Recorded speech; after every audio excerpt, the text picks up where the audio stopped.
So this is what you get when you stay up too late watching dyno videos or engine masters.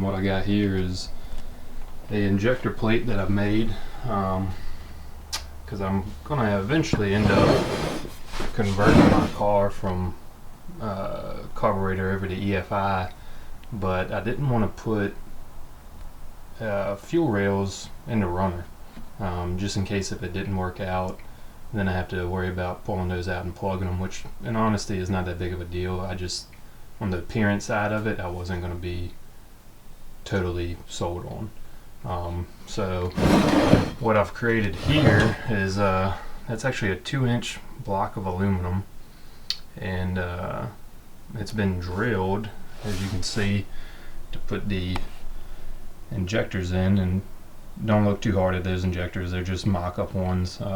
They were the correct height for the ones that I plan on getting. I'm not going to use it, so when you see the bodies cut later on, you'll just ignore it because they're not being used. But the whole reason for doing it is, well, like I said, I didn't want to put fuel rails on the intake, but also trying to get the fuel higher up in the plenum. It just makes a cooling effect on the air having fuel enter higher up like that. And I also run on alcohol, so that helps even more. But being ran on batch fire, so it's firing 4 on one side at a time, which that'll work fine for what we're doing. It's just wide open drag racing, nothing like a street car, nothing like that. We don't need sequential. But I'm gonna get one of these rails pulled off real fast, and you can see what we got going on here. The injectors are see in there, they're actually on a 65-degree angle, and you can still see I gotta cut my linkage right there. I don't use that part of the linkage anyways with my carburetor. I use the one up here, so that getting cut off, no big deal. But the way we got the, excuse the mess up word, the way we got the angle is we made up some blocks like this before. There you go, the lights on it. And that's actually a 65-degree angle of the injector sitting in there, and the plug will be on the bottom. But it was, by the time you get the rail on it, it would end up hitting the throttle body. So we actually had to tip it down 10 degrees. So the angle that is on the plate right there is 55. But I'm gonna pull the throttle body off real quick. It's just a Holly deal. Got that off Marketplace, brand new. Dude had it. He was selling a bunch of stuff. And like I said, I plan on, right now I'm just running carburetor on alcohol, just normal bracket engine stuff. But I've been messing around with fuel injected lately, and I wanted the challenge, I guess you could call it, of going EFI, and that's kind of what stormed this idea. So take it out, and I'm going to show you the only thing I did to the intake. That's your normal 4150 style flange. The gaskets on it, just to show what we did, because we're running 4 injectors just along the side. That's doesn't leave a lot of room to actually put them in there and then not be shrouded by that radius right there. So what I did was I put it in the mill, and as you can see, each corner is more squared off than how it was with the gasket. That's how the intake was originally made. It was more rounded edge, but to get the injectors to fit and not be shrouded by the intake, took a 1/4 inch end mill and just squared off every single one of those, and that really helped on the angle side of it. And it's not gonna cause an effect either on the base plate side of it. I'll show you real quick. As you can see, it doesn't make any difference if that's opened up on the bottom side or not compared to just your conventional opening side.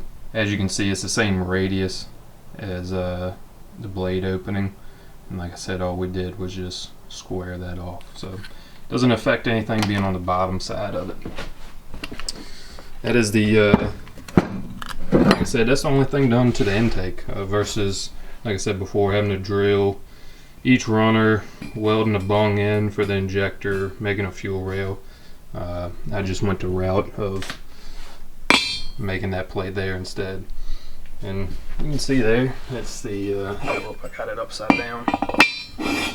That's the injector coming in down there versus how high it is on the outside. And what I did too on the back side of the intake, I went ahead and that is let me get you a focus here, there we go.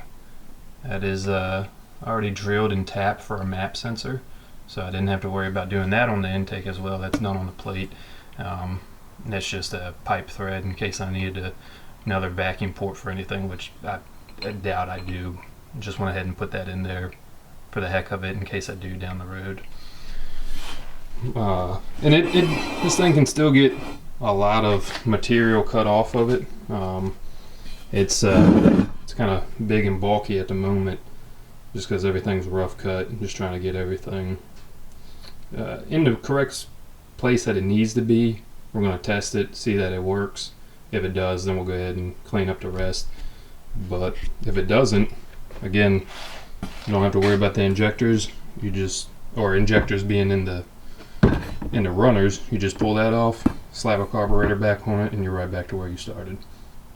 And the cool thing about having a plate like that as well is if I ever change the intake, all I have to do is stick it up in the mill, open up those edges, you bolt that back on, and now you're good for your EFI again.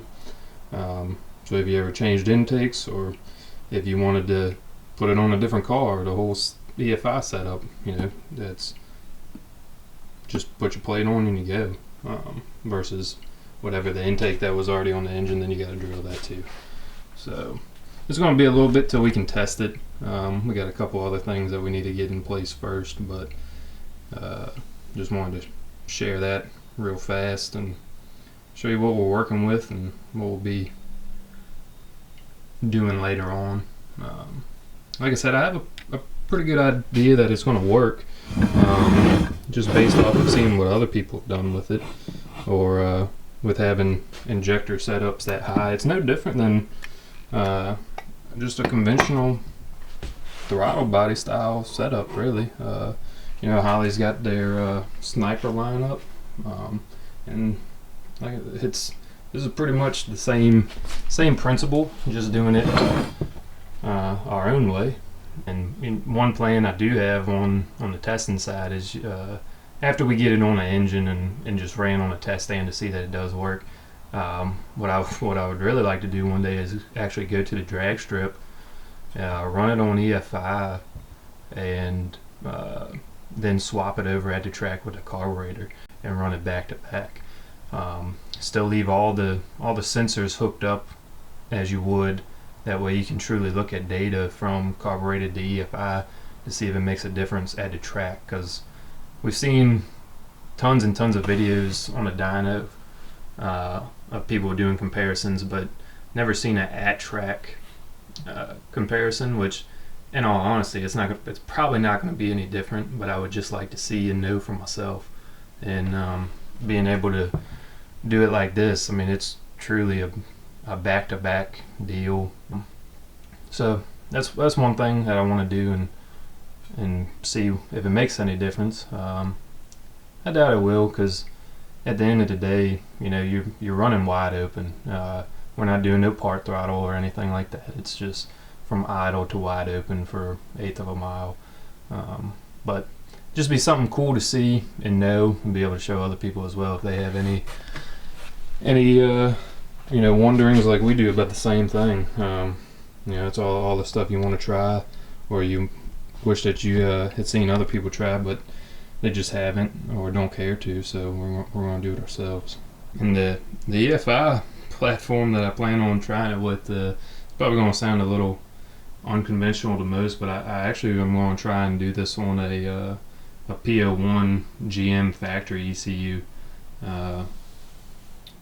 It's probably going to be a little bit challenging, and in the end, the vehicle ain't going to stay on that. I just wanted the challenge of being able to take a true bracket car that was carbureted with a distributor and leave the distributor on it, but change it over to EFI. And I can do that with the PO1 using a 411 ECU. If you know anything about those, you can do a little research. There's quite a bit out there on them. Like I said, it's going to be a little bit of a challenge trying to use a factory ECU. It's got a lot of parameters in them things that is not needed to go racing with. So trying to figure out what does what and all that, it'll be quite eventful, especially running it on alcohol and on something with a decent amount of compression and a much larger camshaft than anything from the factory came with. But that's what we're going to start off with first, is trying it on HP tuners and a 411 to see that it does work, and just to say that we could do it. But down the line, it's eventually going to get a Dominator EFI on it, just because you got so many more inputs and outputs, and you're able to data log a whole lot more. Not saying that you need that with a bracket car. It's just, you know, something fun to play around with, and just trying to learn more. That's the end goal with this all, is how much more can you learn.